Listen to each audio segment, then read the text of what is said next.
我来了。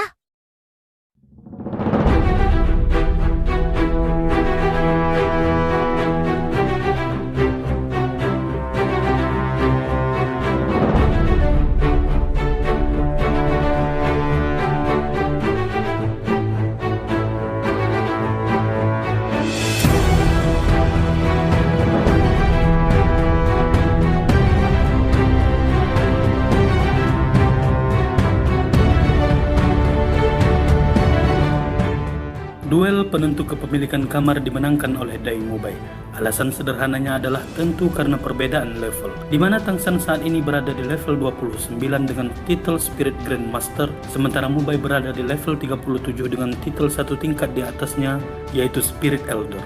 Mubai merupakan tipe petarung di mana roh pelindungnya adalah harimau putih.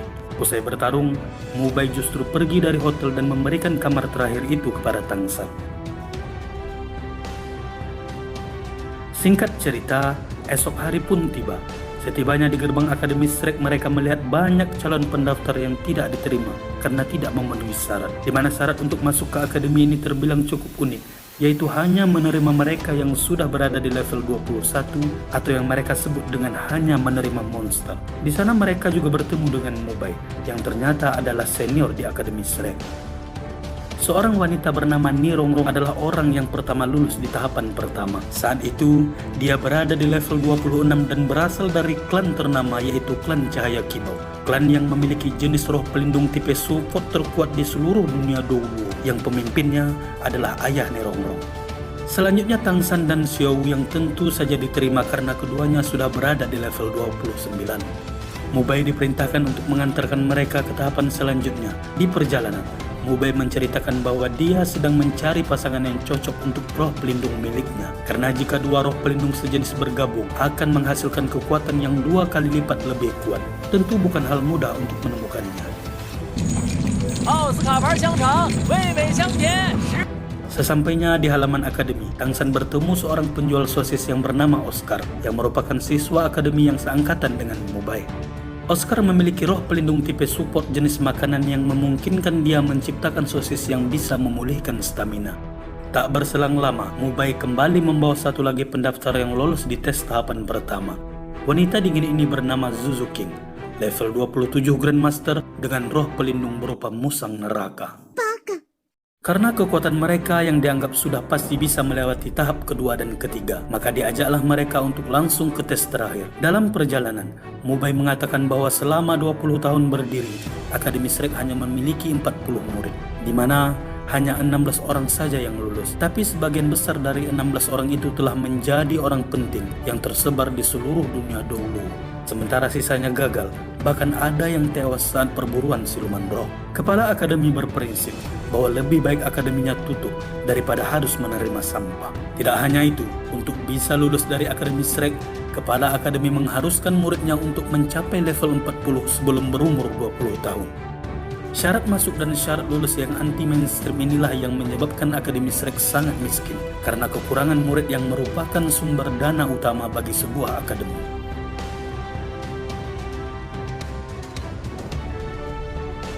Setelah sampai ke lokasi tes tahap terakhir, Mubai lalu memperkenalkan mereka dengan Guru Zhao. Guru Zhao yang terlalu bersemangat melihat murid baru tahun ini secara sepihak mengubah tes yang awalnya mereka harus melawan Mubai menjadi melawan dirinya. Hal ini tentu membuat terkejut Mubai dan yang lainnya, mengingat Guru Zhao merupakan orang terkuat kedua di Akademi Shrek dengan level 76 dan titel yang sudah menyentuh Spirit Sage. Ditambah lagi, dia adalah tipe petarung dengan roh pelindung beruang merah. Tentu, Guru Zhao berada jauh di atas mereka. Pertarungan kali ini mengharuskan mereka untuk bertahan sampai satu rupa habis terbakar. Sebelum dimulai, Guru Zhao memberikan mereka kesempatan untuk berdiskusi dan menyusun strategi. Dimulai dari memperkenalkan diri dan keahlian masing-masing. Tangsan selaku kapten mulai menyusun strategi. 小五主顾，宁荣荣负责辅助我们3个。朱竹清，麻烦你从侧翼牵制。 Setelah selesai, ujian pun dimulai. Rongrong mengaktifkan roh pelindung yang bernama 7 harta lantai pagoda yang memungkinkan dia menambah kekuatan dan kecepatan tim sebesar 30%. Guru Zhao pun membuka serangan dengan menargetkan Rongrong. Tentu ini cara paling efektif dalam sebuah pertarungan, di mana untuk mengurangi kekuatan lawan, tipe support adalah incaran yang harus diutamakan. Beruntung Tang San menyadari hal itu. Dia pun menarik Rongrong dengan rumputnya. Dilanjutkan kombinasi serangan yang sama sekali tidak berpengaruh pada pertahanan kuat Guru Zhao. 那就让你看看有力气的。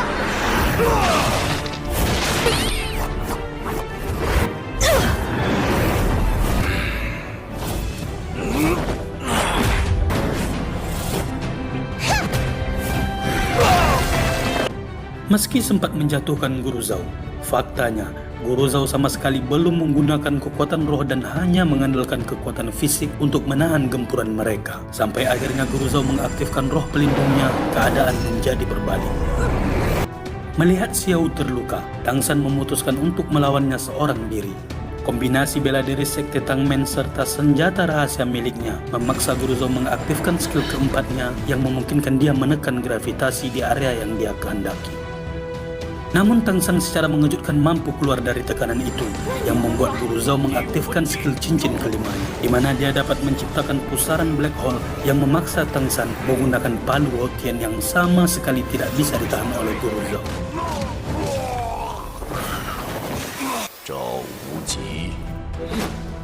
Singkat cerita, malam pun tiba.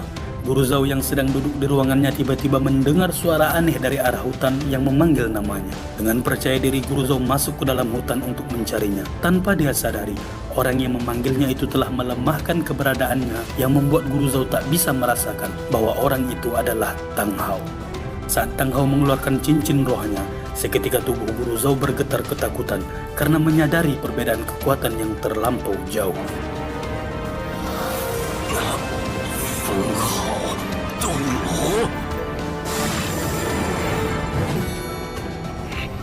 Beberapa saat kemudian, seseorang datang untuk mencoba menahan Tang Hao. Seorang spirit sage level 78 dengan roh pelindung berupa burung hantu. Dia adalah Flander, pendiri sekaligus kepala Akademi Shrek. Flander memberi hormat kepada Tang Hao dan mengajukan diri untuk menghukum Guru Zhao.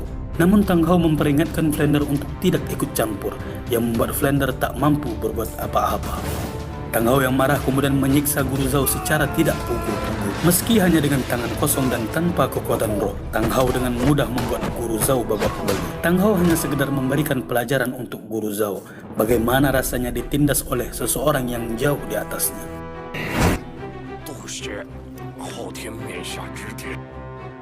Sebelum pergi, Tang Hao meminta mereka menjaga dan mempercayakan Tang San anaknya kepada mereka.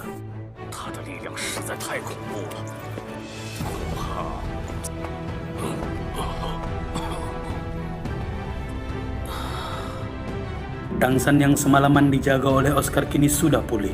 Dia pun segera menemui Xiao yang ternyata juga sudah pulih. Sempat meminta maaf karena tak bisa melindunginya. Xiao justru tak menyalahkannya karena memang Guru Zhao lah yang terlalu kuat. Ketika sedang berkeliling desa, mereka menemui seorang pria gendut yang sepertinya sedang ada masalah dengan pacarnya.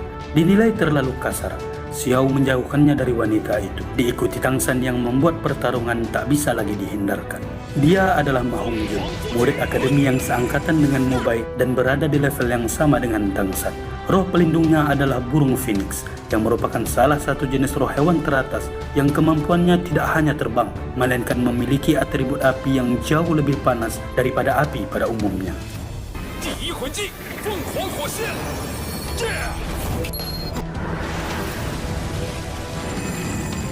小三，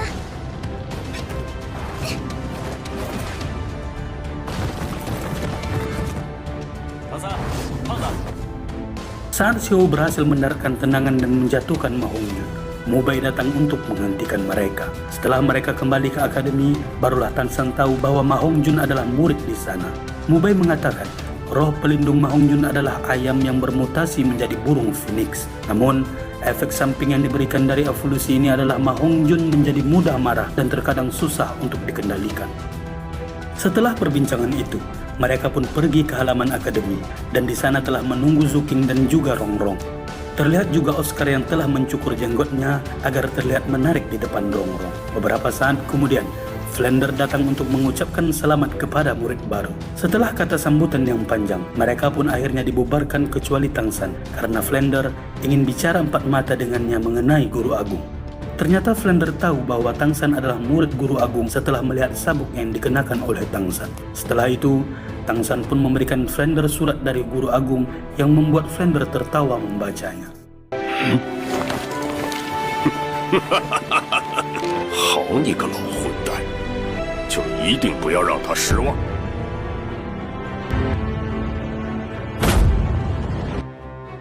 Singkat cerita, malam pun tiba. Sebagai latihan pertama karena telah menjadi bagian dari Shrek, Flander mengajak murid-muridnya ke arena pertarungan roh guna meningkatkan pengalaman bertarung. Sesampainya di depan arena, Flander menjelaskan bahwa peserta yang mengikuti pertarungan akan mendapatkan 1 poin jika menang dan dikurangi 1 poin jika kalah. Setelah poin mencapai 100, peserta akan mendapatkan lencana tembaga.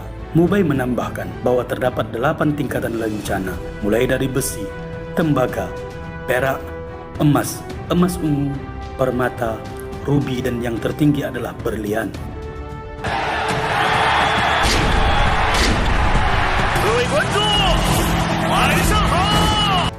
Singkat cerita, pertarungan pun dimulai. Xiao mendapat giliran pertama di mode duel melawan King Bao. Dilihat dari fisiknya, jelas penonton mengira bahwa King Bao lah yang akan menang. Namun siapa sangka, Xiao dengan mudah mengalahkannya dan keluar sebagai pemenang.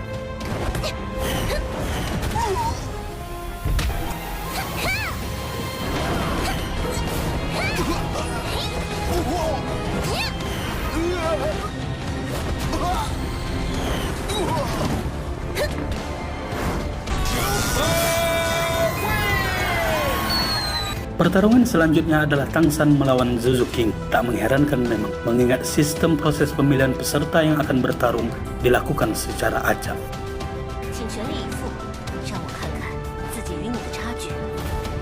Tangsan membuka serangan dengan rumput yang mengejar Zuzu King. Namun Zuzu King dengan gerakannya yang lincah membuat Tangsan tak bisa menjangkaunya. Zuzu King juga sesekali memberikan serangan balasan. Namun karena Tangsan mengaktifkan mata iblisnya, dia bisa dengan mudah membaca pergerakan Zuzu King.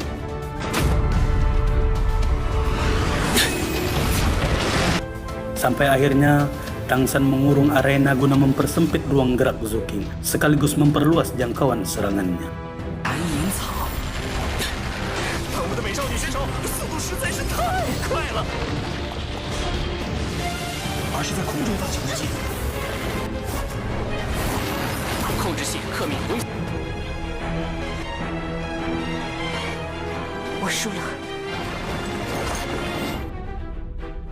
Pertarungan selanjutnya di mode 2 versus 2. Tangsan dan Xiao harus berhadapan dengan dua pria kembar dari tim besi berdarah yang menggunakan palu sebagai senjatanya.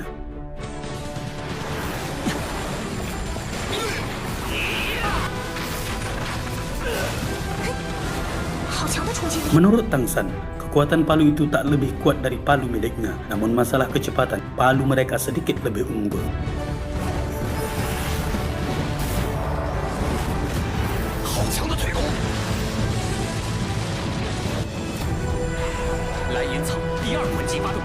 Tangsan berhasil menjerat mereka dengan rumput parasit yang dialiri racun miliknya, memaksa mereka mengaktifkan cincin roh kedua berupa palu yang dapat mengejar target. Saat palu itu mengincar Xiao, Tangsan menahan palu itu dengan tangannya yang membuat dia terluka. Xiao yang marah mengeluarkan senjata rahasia yang diberikan oleh Tangsan lalu menembakkannya. Tangsan dengan sigap menghalau besi itu karena dia tahu bahwa itu akan membahayakan nyawa lawannya.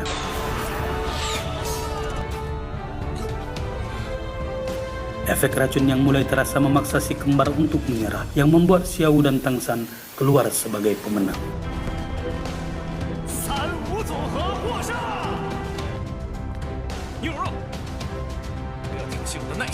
Setelah pertarungan itu, mereka pun kembali ke akademi. Di depan gerbang, terlihat Mubai yang sedikit cekcok dengan Rongrong. Semakin hari, Rongrong mulai menunjukkan gelagat aslinya. Berasal dari klan ternama, dia selalu menggunakan kebesaran itu untuk menghina Akademi Shrek. Mubai yang sudah tidak tahan lagi mencoba untuk memberinya sedikit pelajaran, namun Tangsan menahannya. Bukannya minta maaf, Ni Rongrong justru meminta Tang San untuk membunuh Mubai dan akan membayarnya dengan 10.000 koin emas. Namun Tang San menolak dan dengan sopan menyuruh Rongrong untuk keluar dari akademi. Rongrong yang semakin kesal pun akhirnya meminta bantuan Oscar. Bahkan jikapun Oscar mampu, dia tetap tidak akan mau melakukannya. Dia menyerah dengan keangkuhan Ni Rongrong dan memutuskan untuk tak lagi memperjuangkannya. Sebelum pergi, Oscar mengatakan jika Ni Rongrong tidak berubah, untuk mendapatkan seorang teman hanya akan menjadi mimpi baginya.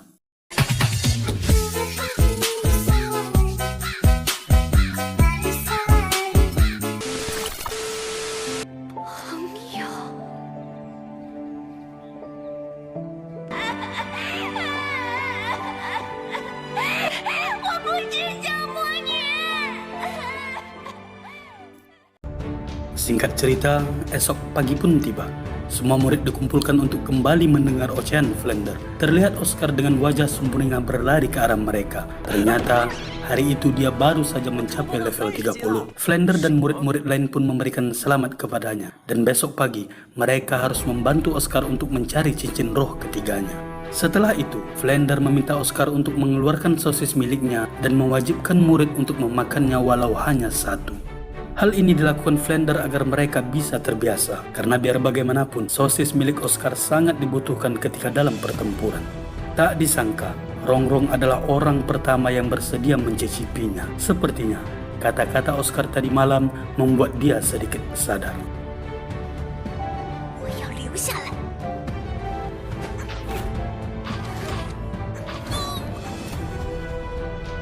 Singkat cerita, esok hari pun tiba. Terlihat Guru Zhao dengan wajah lebamnya menghampiri murid-murid yang tengah bersiap untuk berburu siluman roh. Mubai yang ditunjuk selaku ketua tim mulai menyusun strategi. Tang San ujung tombak, diikuti Oscar dan Rongrong di belakangnya. Gendut dan Xiao mengawasi bagian sisi, dan Zuking memantau bagian atas, sementara dia menjaga bagian belakang. Guru Zhao akan bertindak sebagai pengawas dan tidak akan turun tangan sampai mereka benar-benar terpojok. Malam harinya, mereka memutuskan untuk beristirahat sejenak di sebuah restoran. Saat sedang menyantap hidangan, sekelompok murid dari Akademi Changhui dengan congkak masuk bersama gurunya. Mubai dan Gendut membuka sesi gibah untuk menghujat mereka. Salah satu murid Changhui dengan percaya diri maju untuk memberikan mereka pelajaran. Namun yang terjadi justru sebaliknya. Melihat itu, semua murid Changhui dengan serentak seirama maju untuk menyerang. Sedangkan dari pihak Shrek, cukup Xiao saja yang maju dan mereka harus terbang kemana-mana tanpa sedikit pun bisa mendaratkan pukulan.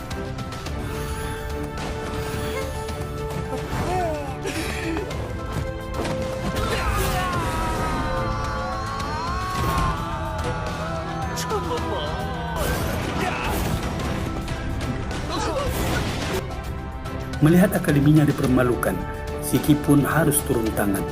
Level 50 Spirit King dan roh pelindung berupa penyu hitam. Sebelum bertarung, pemilik restoran meminta mereka untuk bertarung di luar dan Ziki menurutinya. Tang San pun mulai menyusun strategi. Melihat dari roh pelindungnya, Tang San memastikan bahwa kekuatannya hanya pada bertahan dan lemah dalam serangan. Memusatkan serangan pada satu titik adalah cara terbaik untuk mengalahkannya.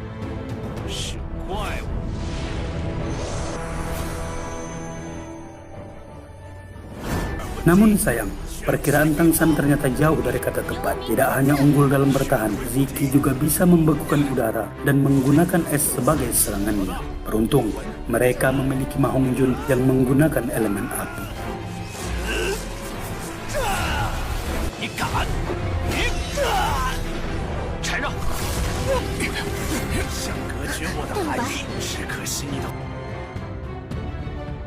Di tengah-tengah sengitnya pertarungan, Guru Zhao datang untuk menghentikan mereka. Dan dengan tanpa roh pelindung, Guru Zhao dengan mudah mengalahkan Ziki.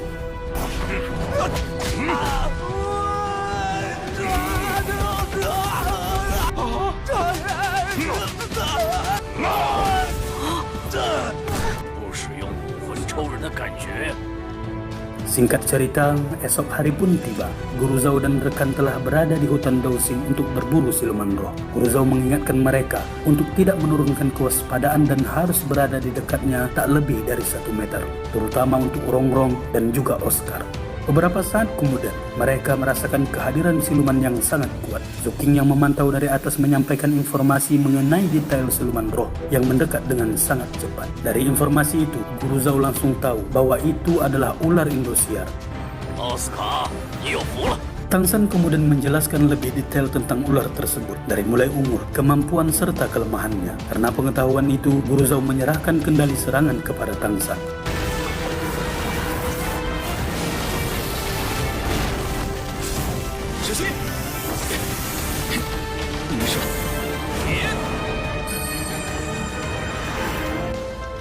Setelah merasa terpojok, siluman ular Indosiar pun mencoba untuk kabur. Beruntung, Tang San dengan sigap membuat jaring sangkar untuk menahannya. Tapi siluman roh terkenal dengan harga dirinya yang tinggi. Mereka tidak akan dengan mudah memberikan jiwa mereka kepada manusia. Namun saat ketika Guru Zhao yang turun tangan, siluman itu tewas tanpa ada belas kasihan sedikit pun.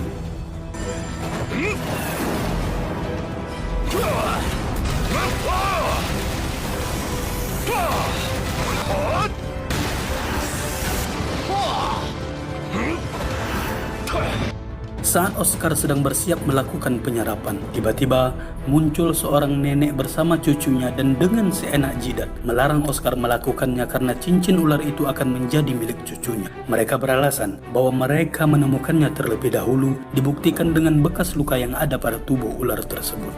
Meski begitu, Guru Zhao tetap bersikeras karena merekalah yang berhasil membunuhnya. Guru Zhao jelas lebih kuat darinya, tapi dia tidak mau terburu-buru mengambil tindakan karena dia tahu wanita tua yang ada di depannya adalah Cao Tianxiang, seorang master roh yang bahkan tidak akan kalah dengan seorang bergelar Douluo jika dia bersama pasangannya yaitu bangsawan naga Mengsu. Guru Zhao mempertimbangkan jika pasangannya muncul maka dapat dipastikan muridnya akan berada dalam bahaya. 这么说，你是不打算将这条凤？ 是你们先发现的，但抓到他的是我，适合您的孙女，但他同样也适合我的学生。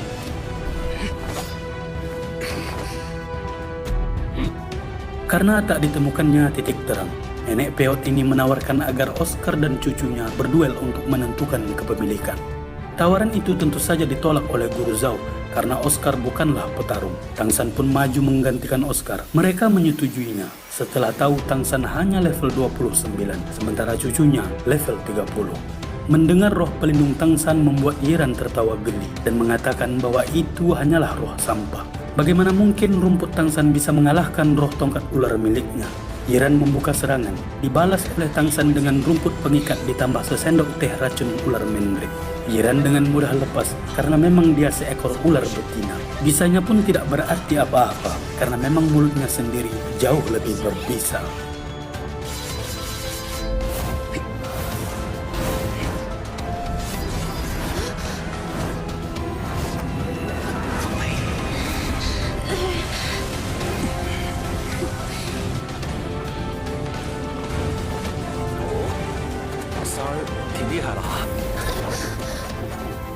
Benturan energi roh akhirnya membuat Yiran kalah dan mau tidak mau harus menyerahkan buruannya kepada Oscar. Setelah selesai melakukan penyerapan, Oscar pun menunjukkan skill barunya yaitu sosis terbang, di mana orang yang memakannya akan bisa terbang selama 1 menit.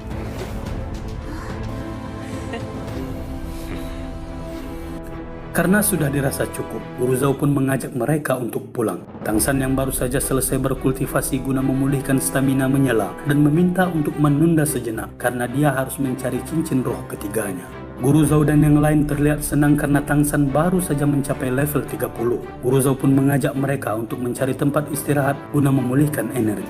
Belum sempat beristirahat, bencana datang. Seekor roh kera raksasa muncul di hadapan mereka. Dia adalah raja bagi segala siluman roh karena kekuatannya yang sangat mengerikan. Bahkan seorang yang bergelar Douluo pun akan dibuat kewalahan jika harus berhadapan dengannya. Guru Zhao yang tahu batasannya kemudian meminta maaf dan mencoba untuk bernegosiasi karena kera raksasa mengerti bahasa Mandarin. Namun karena dianggap sudah mengganggu, kera itu pun tak peduli dan mulai menyerang. Guru Zhao, Tang San dan Mubai mencoba menahan amukannya, namun naas, Xiao harus tertangkap. Guru Zhao yang berada di puncak kemarahannya mengaktifkan skill terakhirnya untuk menyelamatkan Xiao.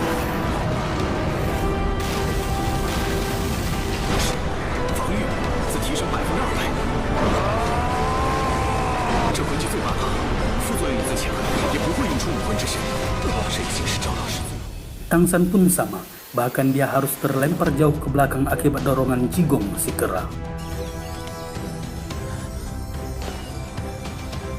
Setelah beristirahat sejenak, Tang San yang tak kenal menyerah lalu meminta sosis terbang kepada Oscar agar dia bisa segera menyelamatkan Xiao, disusul oleh Guru Zhao yang juga memerintahkan yang lain untuk ikut menolong Tang San. Di luar dugaan, ternyata Xiao dalam kondisi baik-baik saja. Terlihat dia sangat akrab seperti sudah berteman lama. Kera ini bernama Erming, dia mempunyai kakak bernama Daming, dan juga adik yang mereka benci bernama Aming. Xiao pun kemudian meminta Erming untuk melindunginya karena dia ingin menyerap energi untuk mendapatkan cincin roh ketiganya. Entah itu kemampuan lahiriah atau bagaimana, tapi Xiao bisa menyerap energi siluman roh tanpa harus membunuhnya. Di sisi lain, Tang San yang kehabisan energi dan waktu terbang justru harus menghadapi siluman roh berbahaya, yaitu laba-laba berwajah manusia. Guru Agung pernah mengatakan bahwa laba-laba berwajah manusia adalah target untuk cincin ketiganya. Tapi dia meminta untuk tak terburu-buru karena laba-laba berwajah manusia adalah ancaman yang nyata. Tidak hanya tempurungnya yang solid, dia juga cepat dan racun di setiap kakinya sangatlah kuat. Rumput Tang San yang beracun bahkan tidak berpengaruh dan malah menjadi layu. Tang San tak bisa berbuat banyak karena energinya belum sepenuhnya pulih. 只要吸收了他的魂环，身体状态立刻就能恢复。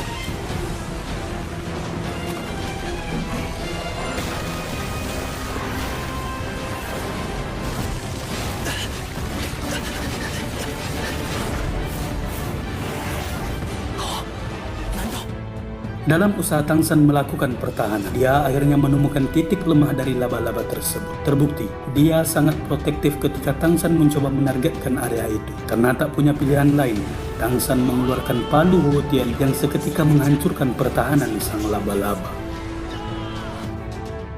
Sebagai serangan terakhir, Tang San menembakkan senjata rahasianya yang membuat laba-laba itu tewas. Tang San tak langsung menyerap energinya, karena energinya sendiri sudah terkuras habis. Dia memilih beristirahat sejenak sampai energinya pulih kembali. Namun tak disangka, si nenek ular dan Yiran datang lagi. Kali ini bersama pasangannya Meng Su. Meng Su mengatakan bahwa mereka telah memburu laba-laba itu seharian penuh. Tang San pun menyela bahwa dia hanya ingin membela diri. Menyadari Tang San bukan bocah sembarangan karena mampu membunuh laba-laba itu sendirian membuat Meng Su tertarik. Dia pun memberi dua pilihan kepada Tang San, menjadi bagian dari klannya atau menyerahkan tangannya. Tentu saja Tang San tak memilih pilihan kedua. Dia pun memilih pilihan pertama namun dengan satu syarat. Mereka harus melawan seekor siluman roh dan membantu Tang San menyelamatkan Xiao. Awalnya mereka menganggap enteng syarat yang diberikan Tang San. Namun saat mereka mendengar siluman roh yang harus mereka kalahkan adalah Erming, mereka pun menganggap Tang San telah mempermainkannya. Karena tak bisa memenuhi syarat dari Tang San pun enggan memenuhi syarat dari mereka. Dan jika mereka menginginkan tangan Tang San, mereka harus mengambilnya sendiri.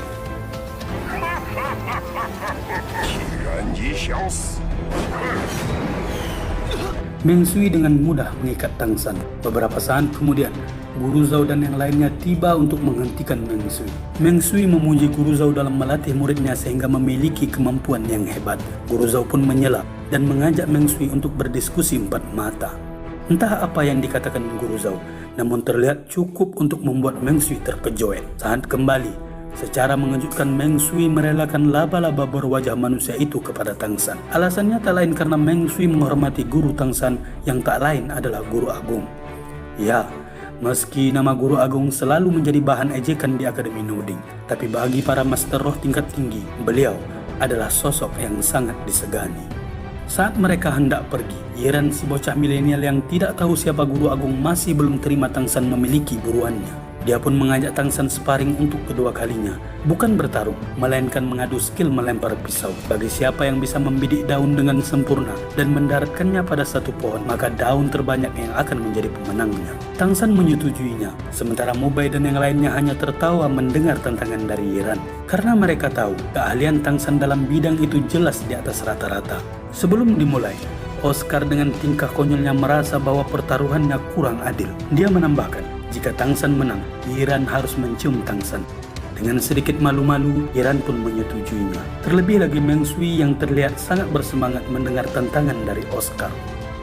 Adu mekanik pun dimulai. Meng Sui yang berperan sebagai juri bersiap untuk menjatuhkan daun dari pepohonan. Yiran mulai melemparkan pisaunya. 7 bilah pisau menembakkan satu daun dan mendarat sempurna pada sebatang pohon. Setelah itu, dia pun menanyakan kesanggupan Tang San yang terlihat belum memulainya. Namun tak disangka, Tang San sudah lebih dulu memulainya yang membuat Yiran terkejut.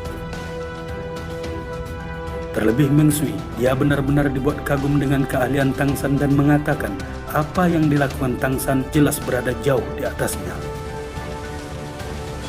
Bagaimana tidak, Tang San mampu menembakkan 16 bilah pisau yang di setiap pisaunya terdapat 10 helai daun. Tak hanya itu, pisau-pisau itu juga mendarat senada dan berbaris rapi di sebatang pohon. Yang lebih hebatnya lagi, Tang San melakukan itu dengan cara membelakangi pohon. Melihat Yiran bersedih karena harus kalah 2 kali, Tang San pun menghiburnya dan mengatakan wajar saja dia bisa menang karena dia sudah berlatih selama 9 tahun. Tang San juga menghadiahkan Yiran senjata rahasia miliknya dan dengan sukarela mau melatih Yiran. Dia pun mengatakan metode dan kiat-kiat jago melempar pisau. Nomor 2 bikin tercengang. Yang perlu dilakukan Yiran adalah yakin pada kemampuannya, dan yang kedua menggunakan insting untuk merasakan keberadaan target sehingga bisa melewati jalur hambatan senjata agar mendarat dengan sempurna. Sebagai persetujuan pertaruhan, Yiran pun mencium Tang San dan melenggang pergi karena baper. Setelah dirasa energinya cukup, Tang San pun melakukan penyerapan yang terlihat sangat menyakitkan.